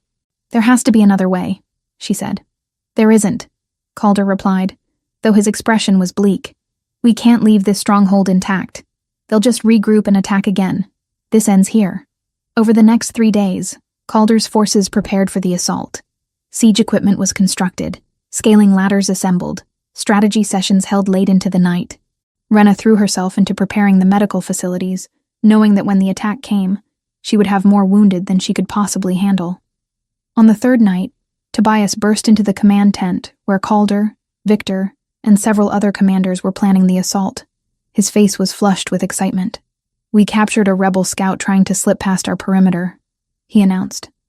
"And you'll never guess what he told us after some persuasion. The rebel leader hiding in that fortress is not just any commander. It's Tobias Greymont's brother, using the family name as cover." Rena's blood ran cold. Tobias had a brother in the rebellion? The man who had been guarding Calder, who had access to his chambers, whose face she had trusted. Calder's expression hardened. "Tobias, you've been with me for 5 years. Please tell me this isn't what it looks like." "Your Majesty, I swear on my life I had no idea my brother was involved," Tobias said desperately. "We've been estranged for a decade. I thought he was working as a merchant in the eastern provinces. And yet he's the one coordinating attacks against me," Calder said softly, dangerously. "The one who knew exactly when and where to strike. Someone has been feeding him information, Tobias. Someone with access to my schedule, my movements, my plans. It wasn't me," Tobias insisted. "I would never betray you." "Then explain how your brother knew about the battlefield ambush, how he knew about my private chambers, how he stayed one step ahead of us this entire campaign."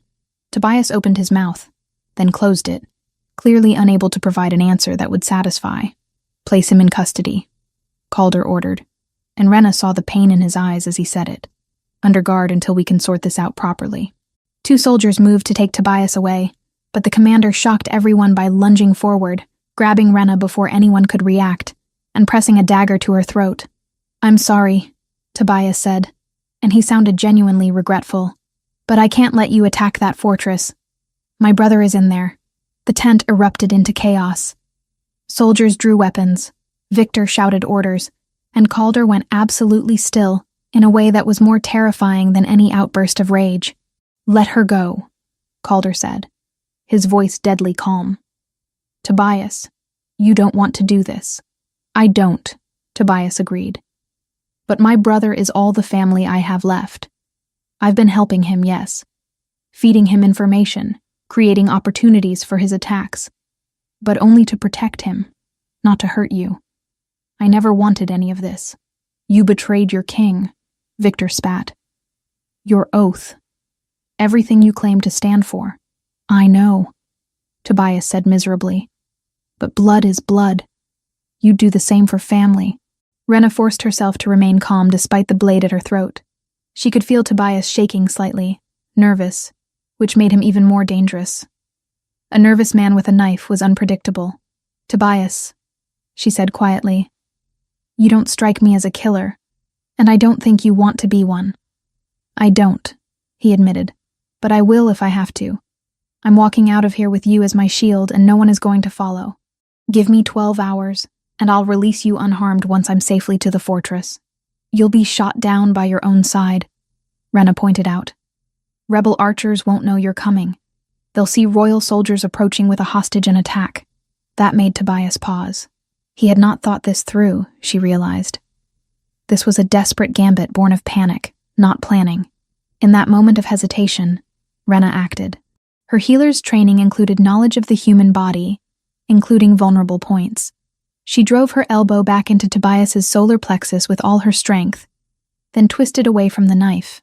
The blade scored across her shoulder, drawing blood but missing anything vital.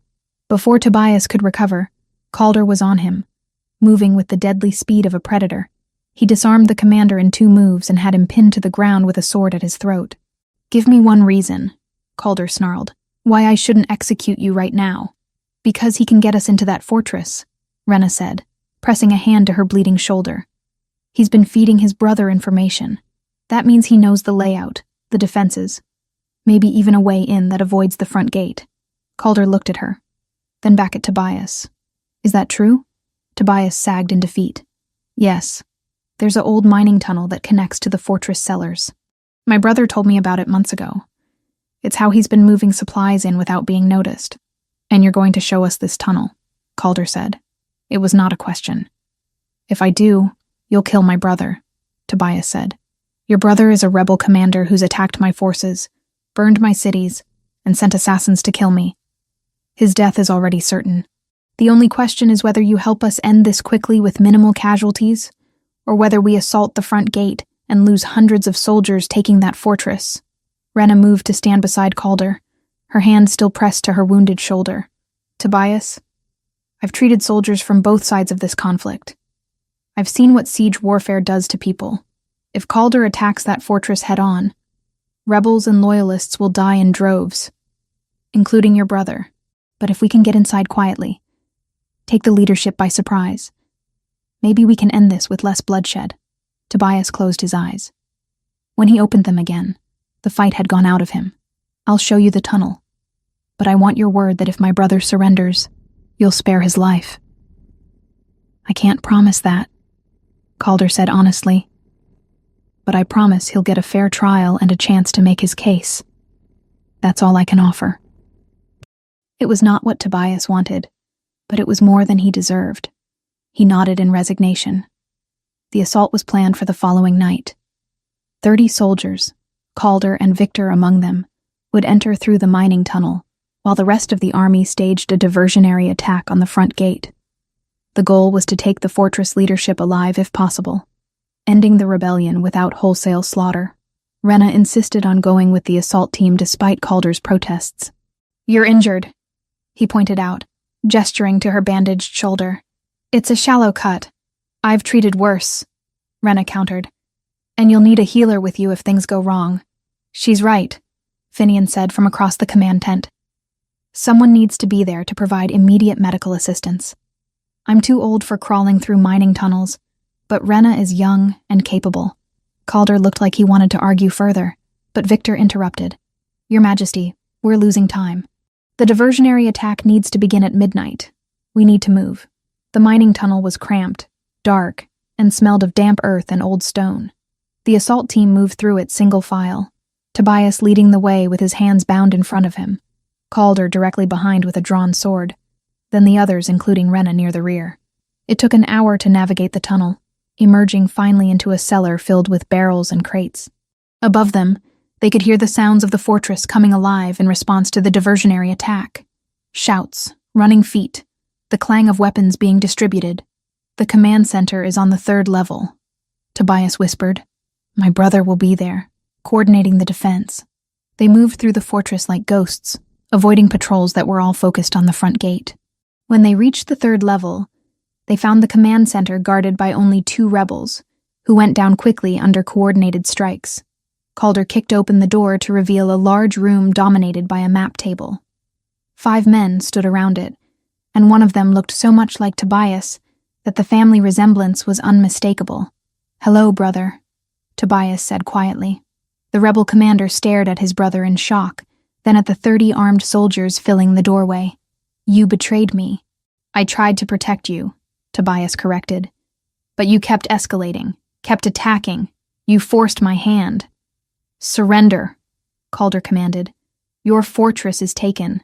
This rebellion is over. For a moment it seemed like the rebel commander might comply. Then his hand moved to a horn at his belt, and Rena realized what he intended to do. Alert his entire force, turn this from a quiet capture into a full battle within the fortress walls. She reacted on instinct, using her healing power offensively the way she had against the assassins. She reached out and touched the commander's hand, interrupting the signals between his brain and muscles. He froze, unable to move. The other rebel officers drew weapons, but Calder's soldiers were faster. Within seconds, all 5 were disarmed and restrained. That, Calder said to Rena with something like awe, was impressive. The fortress fell within the hour once its leadership was captured. Most rebels surrendered when they realized their cause was lost. A few tried to fight, and were subdued with minimal casualties. By dawn, the rebel stronghold belonged to Calder, and the Northern Rebellion was effectively broken. Calder ordered the rebel commander, Tobias's brother, and his senior officers taken alive to stand public trial in Iron Keep. Their charges would be read before the assembled court and witnesses heard on both sides. Whatever sentence was passed would be carried out under law, not in the heat of battle. Tobias, pale but unflinching, agreed to testify about how far his brother had gone. In a quiet room away from the chaos of securing prisoners and treating wounded, Calder found Rena tending to her injured shoulder. The cut had reopened during the tunnel crawl, and blood stained her bandages. Let me, he said quietly, kneeling beside her with fresh supplies. Rena let him clean and rebandage the wound, acutely aware of how close he was, how gentle his touch. When he finished, he did not immediately pull away. You keep saving me, he said. From assassins, from rebels, from my own stubbornness. I don't deserve it. Probably not, Rena agreed. But I'm starting to think maybe that's not the point. His amber eyes searched hers. Then what is the point? That we're mates, Rena said simply. And maybe the moon goddess knew what she was doing when she chose us for each other, even if the timing was terrible and the circumstances were worse.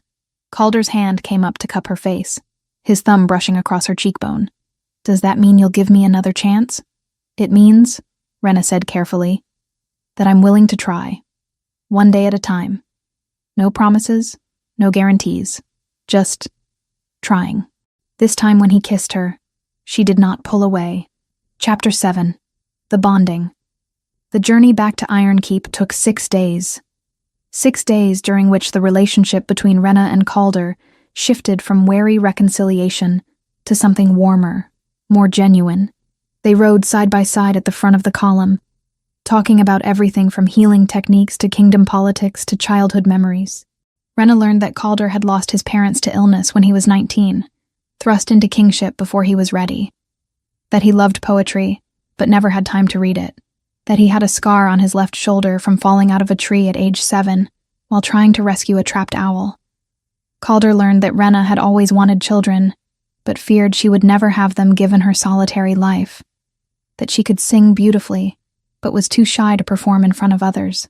That her favorite season was autumn, because the changing leaves reminded her that transformation was natural and necessary. You're nothing like I imagined, Calder admitted one evening as they sat by the campfire after the army had bedded down for the night. "What did you imagine?" Rena asked. "That you'd hate me forever. That even if you came back, you'd keep me at arm's length, treating me with professional coldness until the mate bond drove us both mad." He stared into the flames. "I wouldn't have blamed you for that. I did hate you," Rena said honestly. "For 3 years I hated you. But hate takes energy, and I was tired of carrying that weight. When Finian told me about the prophecy, about the impossible choice you faced, I started to understand that maybe the world isn't divided into good people and bad people. Just people trying to do their best with terrible options. That's generous of you." "It's practical," Rena corrected. "Holding on to hate was destroying me. Letting it go doesn't mean forgetting what happened. It just means choosing to move forward, instead of staying trapped in the past." Calder reached across the space between them and took her hand. She let him, even laced her fingers through his.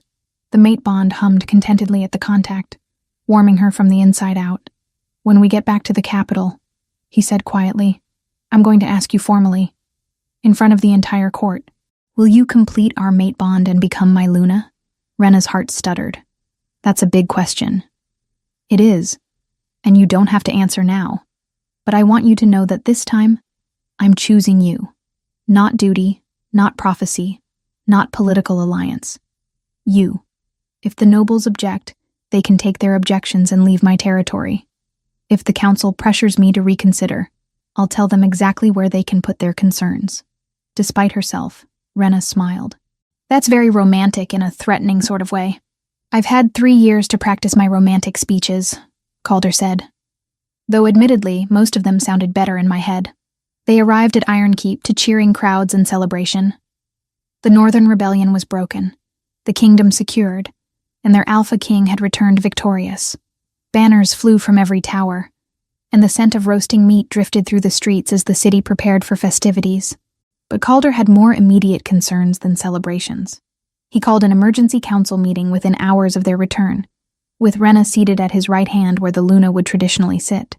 The council members noticed, their expressions ranging from curious to concerned. "Thank you all for gathering on such short notice," Calder began, standing at the head of the long council table. "I have several announcements to make regarding the future of this kingdom."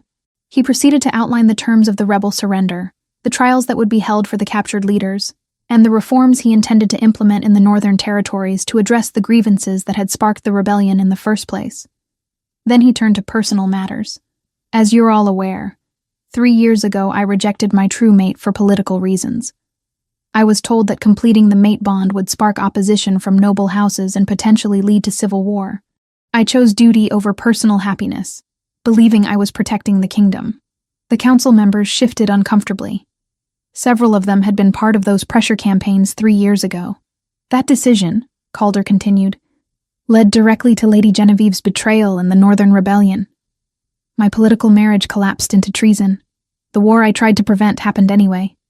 Hundreds died because I thought I knew better than the moon goddess." He turned to look at Rena, and his expression softened. "I will not make that mistake again. Rena Whitmore is my true mate, chosen by forces greater than political expedience. She saved my life on the battlefield. She saved it again when assassins attacked. She has proven herself 1,000 times over as a healer, a strategist, and a woman of exceptional courage." Victor stood from his seat, and Rena tensed, expecting opposition. But the beta simply smiled and began to clap. One by one, the rest of the council joined in, until the room echoed with applause. When it quieted, Victor spoke.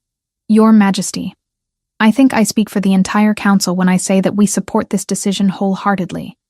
Lady Rena has already proven herself worthy of the Luna title through her actions. The kingdom will be strengthened by having her at your side." Calder looked surprised, then pleased. "Thank you, Victor. Though I should note that even if you had objected, my decision would remain the same." Finian, who had been invited to attend as chief healer, raised his hand. "If I may, Your Majesty, there is the matter of the bonding ceremony itself. Such events typically take months to plan properly." "Then we'll do it in 3 weeks," Calder said. "I've waited 3 years already. I'm not waiting months more." More discussion followed about logistics, guest lists, and ceremonial requirements. Through it all, Rena sat quietly, processing the reality of what was about to happen. She was going to become Luna, queen of all shifter territories. The woman who had fled the capital in shame would return to rule it. The irony was not lost on her. After the council meeting, as servants rushed to begin preparations, Calder pulled Rena aside into a private chamber. "Was that too much? I should have consulted you before making such a public declaration." "It was very much you," Rena said. Direct, decisive, slightly overwhelming. "But yes, you should have asked first. I'm sorry. I got caught up in the moment, wanting to make sure everyone knew that this time was different. That this time I was choosing you publicly and irrevocably." Rena stepped closer to him, close enough that she had to tilt her head back to meet his eyes.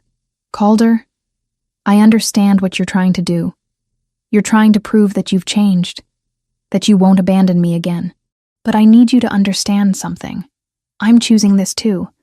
Not because you're the Alpha King, not because the mate bond demands it, but because despite everything, despite the hurt and the years apart, I still love you." It was the first time she had said those words aloud. They hung in the air between them, powerful and terrifying.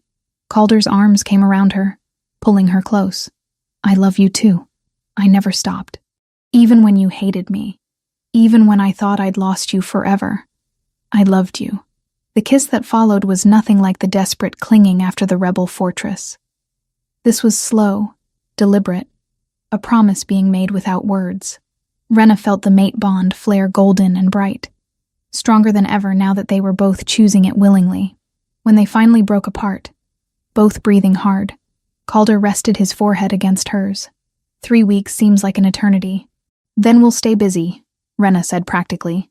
"I need to work with Finian on reorganizing the healing corps. You have trials to oversee and reforms to implement. We'll have plenty to occupy our time." The weeks that followed were a whirlwind. Preparations for the bonding ceremony consumed the fortress. Seamstresses created Rena's ceremonial gown, a beautiful creation of silver silk and emerald embroidery that brought out her eyes. Invitations were sent to every alpha in the kingdom, to noble houses and common pack leaders alike. And Rena worked alongside Finian to transform the kingdom's approach to healing. They established training programs for common-born healers, created supply networks to ensure even remote villages had access to medicines, and implemented standards of care that would benefit all shifters regardless of their station. "You're already acting as Luna," Finian observed one afternoon as they reviewed applications from prospective healer trainees. "Making decisions that will affect thousands of lives. Is that appropriate?" Rena asked. "We haven't completed the ceremony yet. The ceremony is just formalization of what already exists," Finian said. "The moment Calder declared you his mate before the council, you became Luna in everything but name. The people already see you that way. Look." He gestured to the window. Below in the courtyard, a crowd had gathered to watch Rena and Finian work. Citizens brought their sick and injured, knowing that the future Luna personally saw to their care. Children waved when she looked down, and adults bowed respectfully. "They love you," Finian said simply. "You've given them something they haven't had in years. Hope that their ruler actually cares about their welfare." The night before the bonding ceremony, Rena could not sleep. She stood on the balcony of her chambers, looking out over the city and thinking about how much had changed in such a short time. A knock at her door interrupted her thoughts. She opened it to find Calder standing there, looking as restless as she felt. "I couldn't sleep," he admitted. "Kept thinking about tomorrow. About whether I deserve this second chance." "Come in," Rena said, stepping aside. They sat together by the fire, not touching but close. Comfortable silence stretched between them until Calder finally spoke. "I need you to know something. If at any point tomorrow you change your mind, if you decide this is too much or too fast or just wrong, you can walk away. I won't stop you. I won't force the bond." "I'm not going to change my mind," Rena said. "I've thought about this constantly for weeks. I know what I'm choosing." "Still," Calder insisted, "I need you to know that you have that option. Always. I'll never trap you again." Rena took his hand, bringing it to her lips. "Then let me give you the same assurance. If you wake up tomorrow and realize you're making a mistake, that duty really does outweigh personal desire, I'll understand. I'll leave quietly. No drama, no recriminations." "That's not going to happen," Calder said firmly. but thank you for offering." They stayed like that until dawn broke, talking about everything and nothing, building the foundation of trust that had been destroyed 3 years ago. When Calder finally left to prepare for the ceremony, Rena felt more certain than ever that this was the right choice. The mate bond ceremony took place under the full moon in the fortress's great courtyard. Hundreds of shifters attended, packed shoulder to shoulder to witness their alpha king finally claim his true mate. Rena wore her silver and emerald gown, her copper hair flowing loose down her back as tradition demanded. Calder wore ceremonial armor polished to mirror brightness, a crown of woven silver on his head. When he saw Rena walking toward him between rows of witnesses, his expression transformed into something so tender it made her eyes burn with unshed tears. The ceremony itself was ancient, words spoken in the old tongue that all shifters understood in their bones, even if they could not translate them. Vows were exchanged. Blood was mixed, a small cut on each of their palms pressed together to symbolize their bond becoming permanent and unbreakable. And when Calder marked her neck with his teeth, completing the mating bite that would brand her as his Luna, the mate bond exploded between them with such force that every shifter present felt it. A wave of golden energy radiated outward from where they stood, and the pack bond that connected all shifters to their Alpha King suddenly included Rena as well. She was no longer just herself. She was Luna, second Alpha, mother of the pack. The realization hit her with stunning clarity. Every shifter in the kingdom was now connected to her through the pack bond. She could feel them, hundreds of thousands of souls all linked together in an intricate web with her and Calder at the center. It was overwhelming and beautiful and absolutely terrifying. Calder must have sensed her momentary panic through their mate bond, because he pulled her closer, whispered in her ear, "I've got you. We'll figure this out together." And looking up into his amber eyes, feeling the love and devotion flowing through their bond, Rena believed him. Chapter 8. The Healer Queen. 6 months after the bonding ceremony, Rena stood in the newly established healing academy, watching as 30 students practiced channeling their gifts under Finian's patient instruction. The building had been completed just 2 weeks ago, funded by royal decree and staffed with the best healers from across the kingdom. It was everything she had dreamed of during her years in exile. A place where common-born shifters with healing abilities could receive proper training regardless of their family's status or ability to pay.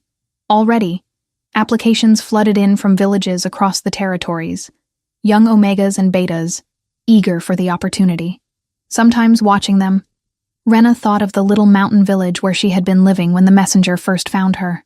She had promised the village elder she would return within the week and never had, a broken promise that still pinched at her conscience. One of the Academy's first decrees had been to send a pair of junior healers and supplies to that region, a quiet attempt to make sure those people were no longer forgotten, even if she herself could not go back. "You've built something remarkable," Finian said, appearing at her elbow. He moved slower these days, his age finally catching up with him, but his mind remained sharp as ever. "This academy will train healers for generations. We built it together," Rena corrected. "I just provided the royal backing. You're the one who designed the curriculum and recruited the instructors." "Nonsense. This was your vision from the start," Finian smiled. "Though I must admit, I never imagined when you fled the capital 3 years ago that you'd return as Luna and transform the entire kingdom's approach to healing. The moon goddess works in mysterious ways." A messenger arrived before Rena could respond, breathless from running. "Luna Rena, you're needed at the western border. There's been an outbreak of some kind. Dozens ill, several dead already. The local healers can't identify the cause." Rena's mind immediately shifted into crisis mode. "What are the symptoms? High fever, bleeding from the nose and mouth, disorientation? It spreads quickly through close contact. That sounded like poisoning, not disease. Gather a medical team. I want 5 of our best healers ready to travel within the hour. And send word to the king that I'm heading west." "Luna, shouldn't you wait for His Majesty's permission?" the messenger asked hesitantly. "I'm Luna," Rena said firmly. "I don't need permission to respond to a medical crisis. Now go." Within 2 hours, Rena was riding west with her medical team and an escort of 20 guards. Victor had insisted on the guards despite her protests, citing security concerns. The memory of assassins and rebel attacks was still fresh. The journey took 3 days, and with each passing mile, Rena felt growing unease through her connection to the pack bond. Something was very wrong. She could sense the suffering of the afflicted, their pain and fear radiating through the invisible web that connected all shifters in the kingdom. The village where the outbreak centered was small, perhaps 200 residents, situated near the border with what had once been rebel territory. As Rena rode through the gates, the devastation became apparent. Bodies wrapped in shrouds waited for burial. Survivors moved through the streets with the hollow-eyed look of those who had lost too much. The local healer, an elderly beta named Thomas, met them with obvious relief. "Luna Rena, thank the goddess you've come. We've lost 23 already, and at least 40 more are sick. I've tried every treatment I know, but nothing works. Show me the patients," Rena said, dismounting, "and tell me everything you've observed." Thomas led her to a makeshift infirmary where the sick lay on pallets. The sight and smell hit her immediately. These people were dying, their bodies shutting down in ways that suggested toxic poisoning rather than natural illness. Rena knelt beside the nearest patient, a young woman barely conscious. She placed her hands on the woman's forehead and reached out with her healing senses, trying to identify what was wrong. What she found made her blood run cold. "It's not a disease," she said quietly. "It's poison. Someone contaminated the water supply." Thomas's face went pale. "But who would do such a thing? We're just a farming village. We have no enemies. You're on the border of former rebel territory," Rena said. "This could be retaliation. The last revenge of Tobias's brother's followers." She stood and addressed her medical team. "We're dealing with magical poisoning. Standard antidotes won't work. We need to use direct healing to purify each patient's system individually." The work was exhausting and heartbreaking. Of the 40 sick, they managed to save 28. The rest were too far gone, the poison having damaged vital organs beyond repair. Rena channeled healing energy until she could barely stand, then pushed herself to continue. Each life saved mattered. Each death felt personal. On the second day, while treating a child who had been poisoned, Rena identified the specific toxin. It was a rare substance derived from a particular mountain flower, processed through alchemical means to enhance its lethality. The same kind of enhancement that had been used on the champion during the challenge fight weeks ago. "Someone with alchemical knowledge did this," she told Victor, who had arrived with reinforcements midway through the crisis.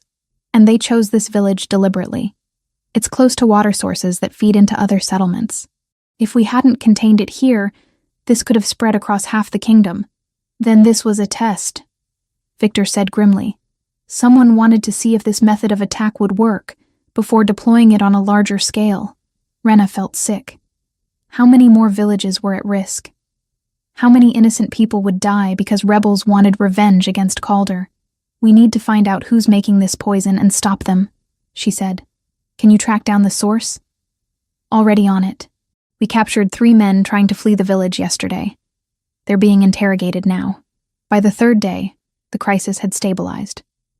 No new cases emerged, and most of the survivors were recovering. Rena stood by the village well, watching as soldiers dumped bucket after bucket of contaminated water and prepared to dig a new well in a safer location. "Luna," one of the guards approached with a young man in chains. "This is one of the prisoners. He says he has information you need to hear directly." The prisoner was barely out of his teens, his face bruised from interrogation, but his eyes defiant. "You're the healer queen," he said. "The one who saved the Alpha King." "I am," Rena confirmed. "What do you know about the poisoning?" "It wasn't meant to hurt anyone," he said quickly. "We were just supposed to test the delivery method, make sure the poison could be introduced into water supplies undetected. But something went wrong. It was too concentrated, too lethal." "Who ordered this?" The young man hesitated, fear flickering across his face. "If I tell you, they'll kill me. They have people everywhere, in your fortress, in your guard, in positions you'd never suspect. I can protect you," Rena said. "But only if you cooperate fully." "Who gave the orders?" "A network," he said. "Not rebels exactly, but people who benefited from the old system. Nobles who lost power when the Alpha King started his reforms. Merchants whose monopolies were broken. Even some healers who resented common-born people being trained." He looked directly at Rena. They call themselves the Restoration, and their goal is to restore the kingdom to what it was before you, and the king started changing everything. Rena felt ice spread through her chest. This was bigger than rebel remnants seeking revenge.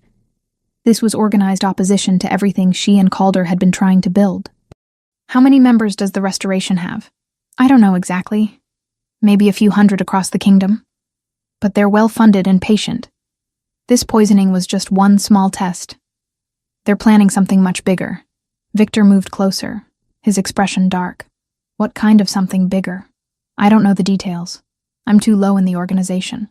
But I heard whispers about the autumn gathering, when all the regional alphas come to the capital. Something about making a statement that can't be ignored. The autumn gathering was in 2 months. Hundreds of important shifters would be in one place, vulnerable to exactly this kind of coordinated attack. We need to get this information to Calder immediately, Rena said. And we need to start vetting everyone with access to the fortress, the water supply, the food stores. If they have people embedded in our systems, we're all at risk. The journey back to Iron Keep was tense and hurried. Rena pushed their pace as hard as she dared, aware that every day of delay could give the Restoration time to move their plans forward. When they finally reached the capital, she went straight to Calder's chambers, still travel-stained and exhausted. He took one look at her and pulled her into his arms. I felt your exhaustion through the bond, he said quietly. How bad was it? 12 dead before we could intervene. Another 11 we couldn't save. 28 survived. Rena's voice cracked slightly. And it's going to happen again unless we stop them. She explained everything about the Restoration, about the prisoners' information, about the threat to the autumn gathering. Calder listened with growing fury. His jaw clenched so hard she could hear his teeth grinding. They poisoned a village to test their methods, he said flatly. Killed innocent people as an experiment. Yes. And they're planning something worse. Rena pulled back to look at him. Calder, we need to take this seriously. If they have people embedded in the fortress, in positions of trust, I know. He ran a hand through his hair. I'll have Victor conduct a full investigation. Anyone with suspicious connections or unexplained wealth, we'll root them out. Over the following weeks, the investigation uncovered a web of conspiracy that shocked even Rena. 3 servants in the fortress were arrested for feeding information to the Restoration. A minor noble who served on the council was found to have been embezzling funds to finance their operations. Even one of the healers at the academy, not one Rena had recruited, but one left over from the old system, was discovered to be sabotaging treatments for common-born patients. Each arrest felt like a betrayal. These were people they had trusted, people who smiled and bowed and swore loyalty while secretly working to undermine everything Calder and Rena were building. But there was one piece of good news. Finian, using information from the captured conspirators, developed an antidote to the poison. It was complex to produce and required rare ingredients, but it worked. Rena immediately ordered it mass-produced and distributed to healers across the kingdom. We're creating protocols, she told Calder one evening as they reviewed reports in their private chambers, testing procedures for water supplies, warning systems to detect contamination early, training for healers to recognize poisoning symptoms. If they try this again, we'll be ready. You've turned a crisis into an opportunity to strengthen our defenses, Calder observed. That's why you're such a good Luna. You don't just react to problems. You solve them in ways that make us stronger. Rena set down the report she was reading and moved to sit beside him. We make each other stronger. You handle the political and military threats. I handle the medical and social reforms. Together, we're building something worth protecting. Calder pulled her into his lap, and she went willingly, resting her head against his shoulder. I have something to tell you, she said quietly. Something I discovered a few days ago, but wanted to be certain before saying anything. What is it? I'm pregnant. She felt him go absolutely still beneath her. Finian confirmed it yesterday. About 2 months along. Silence stretched for several heartbeats. Then Calder's arms tightened around her, his face buried in her hair. We're having a child, he whispered, and his voice was thick with emotion. Moon goddess Rena. We're having a child. Are you happy? She asked, though she could feel his joy through the mate bond. I'm terrified and elated and so grateful I can barely breathe, he admitted. After everything that's happened, after all the years of waiting and fighting and nearly losing you, we get this. A family. A future. Rena tilted her head back to kiss him softly. A future we'll protect. Together. 5 months later, in the first days of spring, Rena gave birth to a healthy son, with his father's amber eyes and his mother's copper hair. Among shifter females, pregnancies rarely ran the full human 9 months. Pups born around the 7th were considered strong and healthy. Their mothers watched with the same careful joy as any who carried to term. They named him Aldrich, after Calder's father. And when Finian placed the infant in Rena's arms for the first time, she felt a completeness she had never known was possible. She was Luna, healer, mother. The woman who had fled the capital in shame had returned to transform it. And looking at her son's tiny face while Calder sat beside her with tears streaming down his cheeks, Rena understood that every moment of pain had led to this, their family, their kingdom, their happily ever after, hard won and all the more precious for it. The end.